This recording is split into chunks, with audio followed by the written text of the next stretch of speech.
ওই আজিজ বলতেছে যে তাহলে এরকম তো কিবা আর নাই, যেহেতু তুমি সব কিছু ব্যাখ্যা সব কিছু জানো, তো তোমাকে আমি বানাচ্ছি আমার ওই যে কি অর্থাৎ মন্ত্রী হিসাবে আমি দায়িত্ব, অর্থাৎ খাদ্যমন্ত্রী তোমাকে নিযুক্ত করলাম।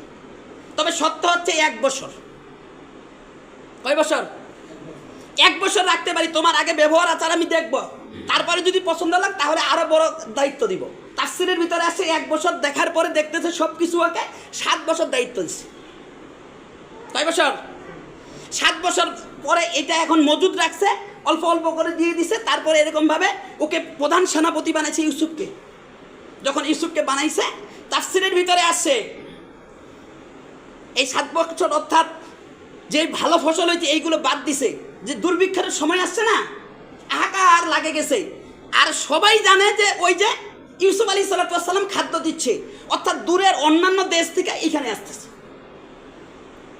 আর ইউসুফ আলাইহিস সালামের যে 11টা ভাই ছিল না, ওই যে 11টা সেজদা করতেছে চন্দ্র সূর্য, এইটা আগে বললাম না, এই 11টা ভাই কি করছে বলতেছে ওই যে মিশরের বাদশা নাকি দুর্ভিক্ষের সময় খাবার দিচ্ছে, আমি যাই। তো এই 11 ভাই কিবা নিয়ে চলে গেছে। যখন যাই দেখতেছে ইউসুফ আলাইহিস সালাম চিনতে পারছে যে এইগুলো আমার ভাই, কিছু স্বর্ণ মুদ্রা নিয়ে চলে গেছে। যাওয়ার পর ওইখানে ওই স্বর্ণ মুদ্রা দিয়ে ওই ইউসুফের কাছ থেকে খানা নিবি, অর্থাৎ খাবার নিবি। তো ইউসুফ কি করছে, এইগুলো তো চিনতে পারছে, বলতেছে যে ওদের সব কিছু দিয়ে দাও, আর যেইগুলো অর্থাৎ সম্পদ আছে এইগুলো ওদের দিয়ে দাও, ওরা খাবে।